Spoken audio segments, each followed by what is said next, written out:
Hi, everybody. Welcome back. We got Naja Knows on deck. Naja Knows podcast. We're back this week. Say hey, everybody. I'm Tori.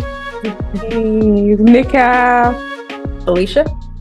And yesterday. Yeah, we all here. We all back. So today is a very interesting subject. We are talking about likability. How important is it to be liked specifically in the workplace? So likability versus competency. So as of now, there was a reel by Amanda Seales where basically she's saying, I don't necessarily, and I'm saddened by the fact that I'm not being recognized in these Black public spaces for the work that I do.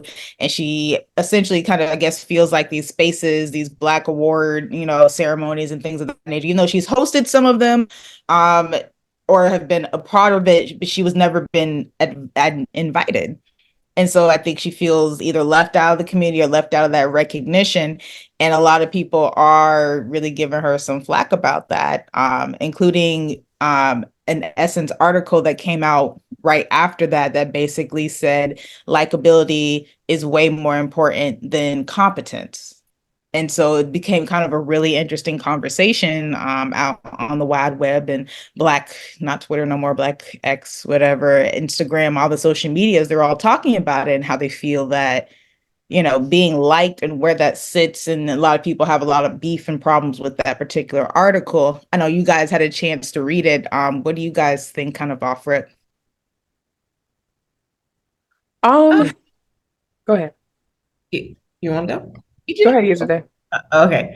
I honestly, just in my personal experience, I I don't come to work to be liked per se. I do feel that I'm pleasant and I've expressed professionalism, which I think is all I am required to do. But as far as me trying to be chummy with all my coworkers and let's hang out after and let's go to, happy hour, that's just not really my thing. I'm a pleasant person, but I believe in being respected and also just in a sense appreciated for what I have to bring to the table versus likability. I feel that again, being pleasant, I can do that, but I will not change that out like for my dignity or people disrespecting me in the workspace. So I think that sometimes people fear, especially sometimes in corporate America, and I've had issues on jobs with this as well. Like when you speak your mind and you're being professional, you challenge a higher up in some type of way, then you're deemed as a problem, which Amanda Sales is kind of seen as like she's a problem starter. She's someone that she has controversial topics that she talks about. And in this article, which was very interesting, it's like this person was also singing her praises, but also saying this is why we don't like you. This is why you can't sit with us because doing all the things that the conversations we agree with you and we're glad you're doing the good work, my sister. But at the same time, it's like, well, that's why nobody likes you. So it's kind of like, are you staying true to yourself versus wanting to be liked? Because at the end of the day, I do think when it comes in a corporate setting, you can show your skills and you can still get to where you need to get as long as you got on your side. That's why I tell everybody, look, what God has for me is for me. So whatever you think you're taking, you're not really doing anything. Yes. Yeah. Definitely. What I bring to the table is much more important to me than somebody saying, oh, well, I like her. Like you said, each day. If I'm always going to be likable. I'm always going to be somebody you can come to. But my skill is what matters to me most. Yeah.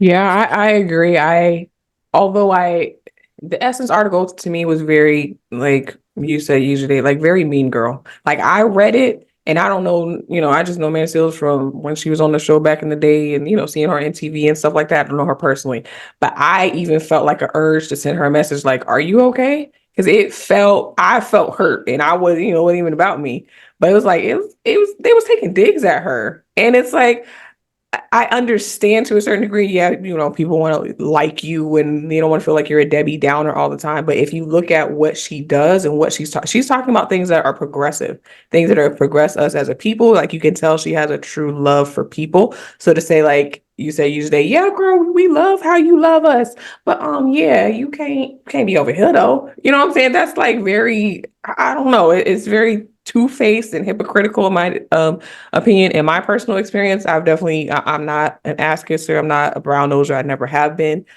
Because I'm a more reserved type of person. Like I would be nice and I crack a joke. I'm always gonna crack a joke, but am I gonna be like, hey, yeah, that's just not me. And I definitely have been told after having interviews like, hey, your interview was great. Even reviewed all the questions with me and my answers. And we just loved how you said it. But like well, we don't really know you like that. And we don't really, that type of thing. And seeing the other person that's clearly not qualified, getting the job and then I even asked in one instance, now I need to go help her because she fucking up, she messing up and everything. And it was like a stab in the chest, like, yo, like really? You told me I'm qualified. You even asked me if I wanted the job. You give it to somebody else because she was more cheerful and bubbly. And now you're asking me to help her because she has no clue what she's doing. So I definitely feel for Amanda Seales. Likability, I get it. But to me, especially with Black people, like, come on now. Come on. Come on. I don't like the tone of the article at all. Yeah, I agree. I agree. I don't like the tone of the article, but I'm always happy to play a little bit of devil's advocate here. I feel like the way that the article was done, whoever one checked it off to release it, like that was a bad call.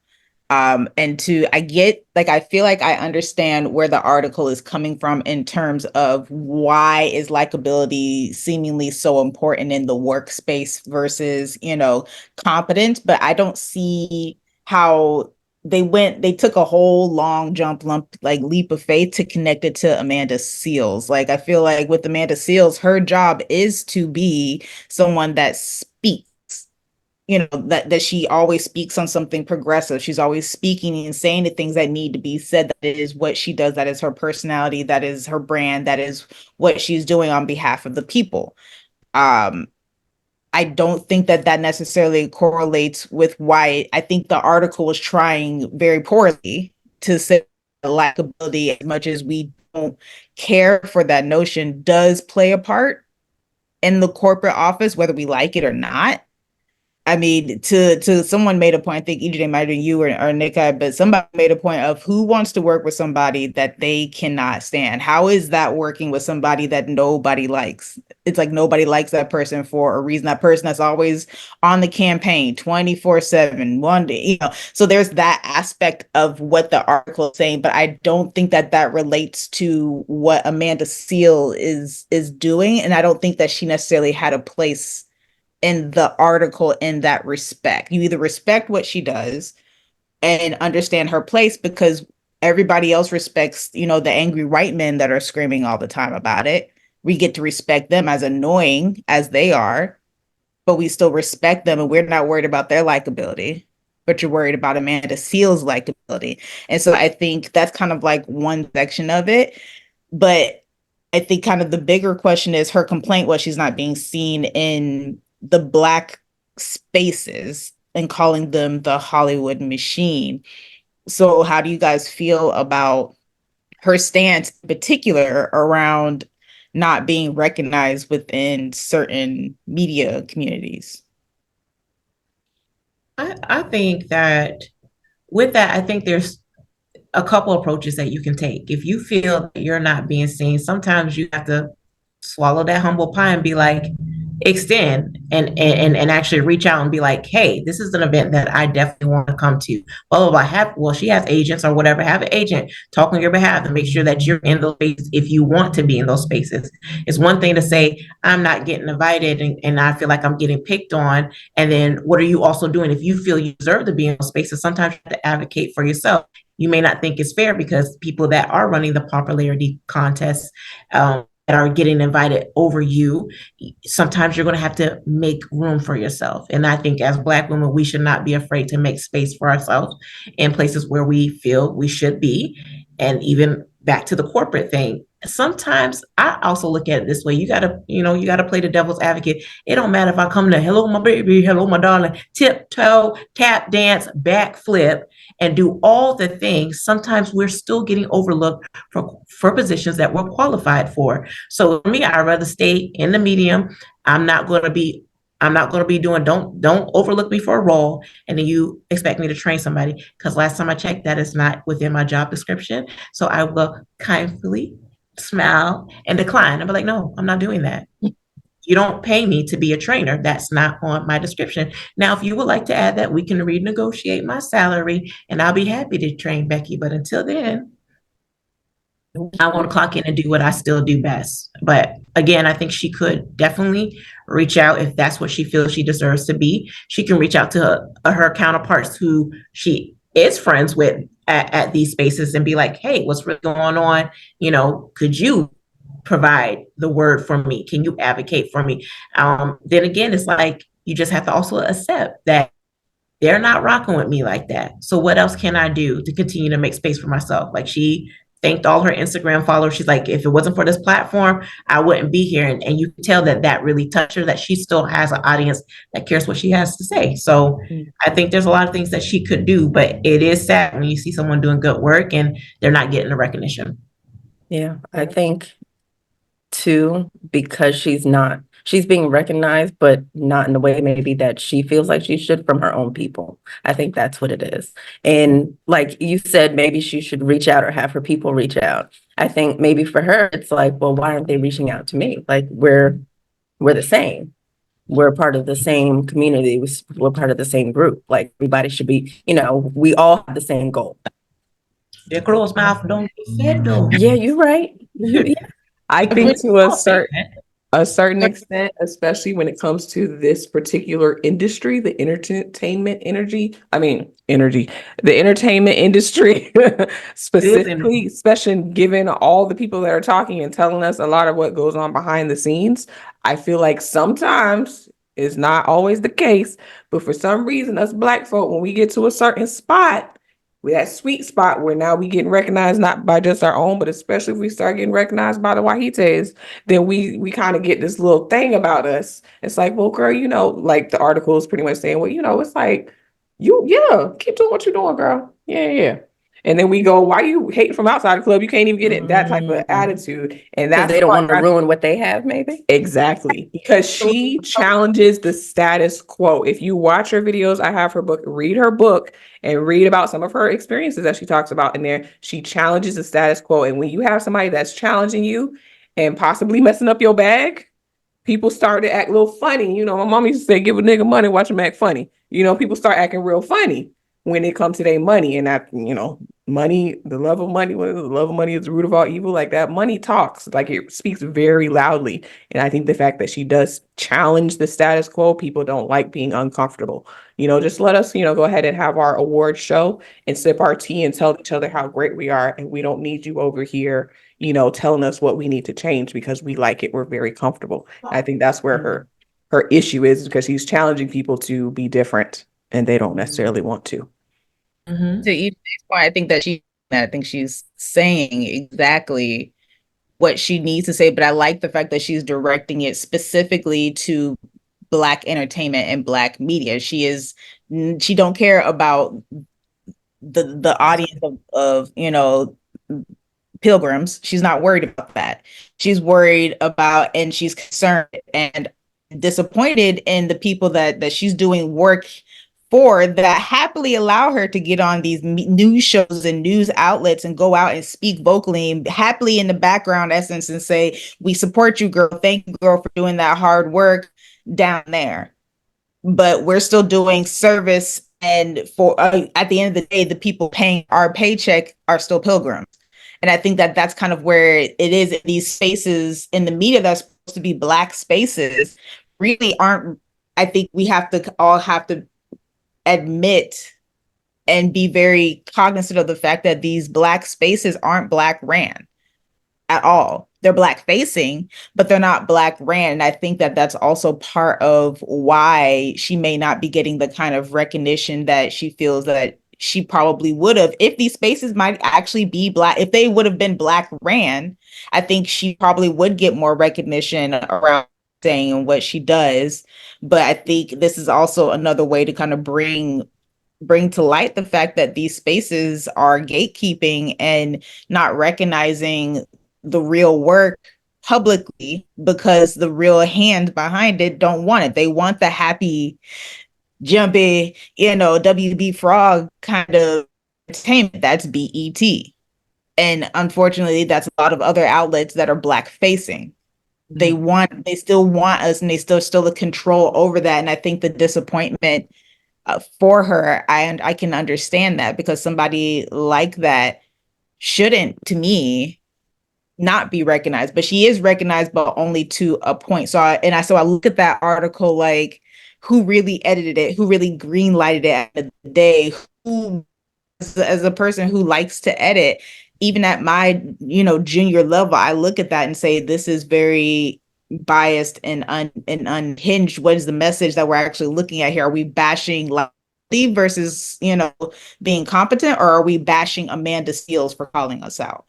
And I think, sorry, everything's political. If we haven't realized, everything's political. She made that statement, and then boom, this article.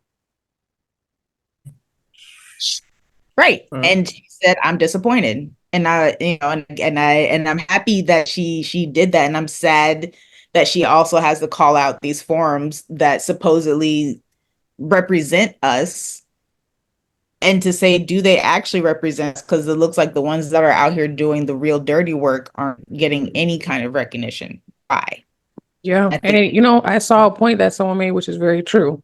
Martin Luther King, Malcolm X, a lot of these leaders, they had their own controversy too. We look at it how we, paint MLK as this, I have a dream and this nice, peaceful man, but he was going against the establishment. That's what he was doing. That's what he got killed for, because he was going against the status quo and ruffling feathers and things like that. Now, in that case, it was, specifically, the white versus Black civil rights era, but still it's the same sort of same sort of circumstances. You're challenging the status quo, and unfortunately a lot of times we don't recognize the greats until they're gone. God forbid, I'm not speaking death on anyone, but I'm just saying, like, I think later on, 5-10 years from now, people will look back and see like, dang, she really was speaking truth to power.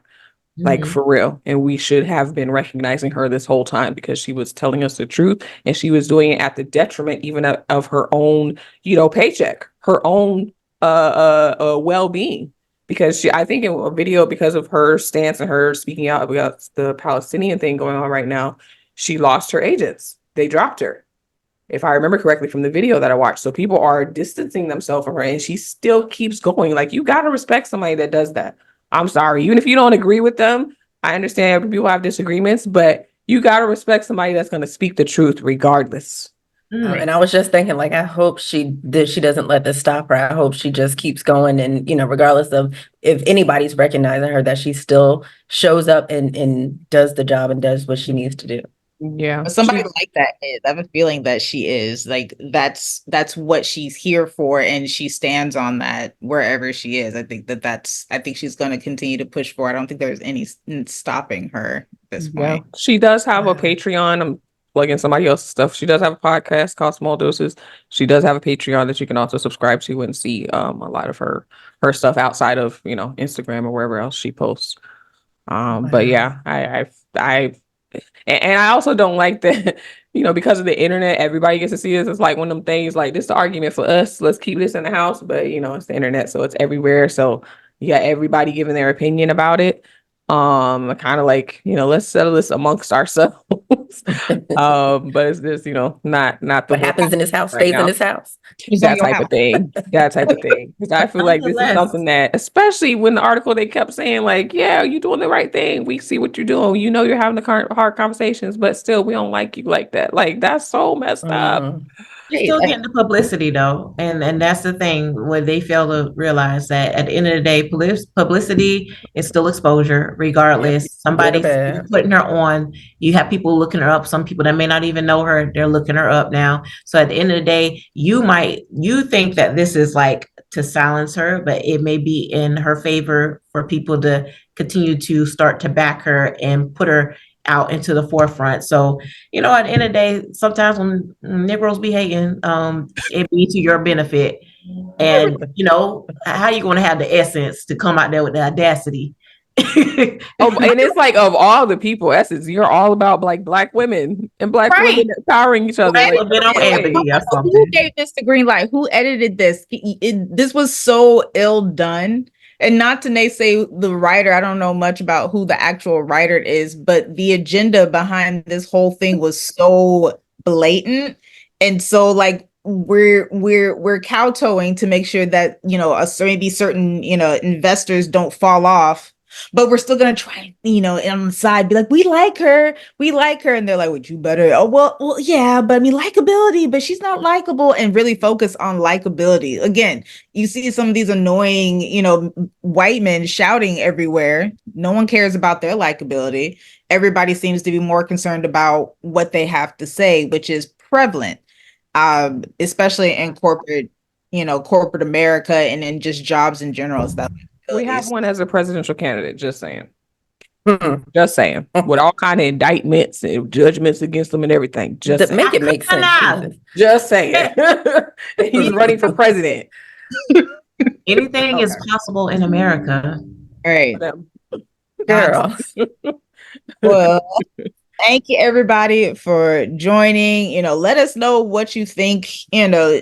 Do you agree? Do you disagree? Do you think that these two ideas should have even been correlated by Essence? Do you agree with Amanda Seales? Do you let us know how you feel? Talk to us, comment, let us know. Say it in the comments, not in the DM. Say it with your chest, tell us how you feel, but until then, Nika is going to drop all of our ads, all of our social medias. Join us, share, like, tell your friends, come laugh with us. But until next time, bye everybody.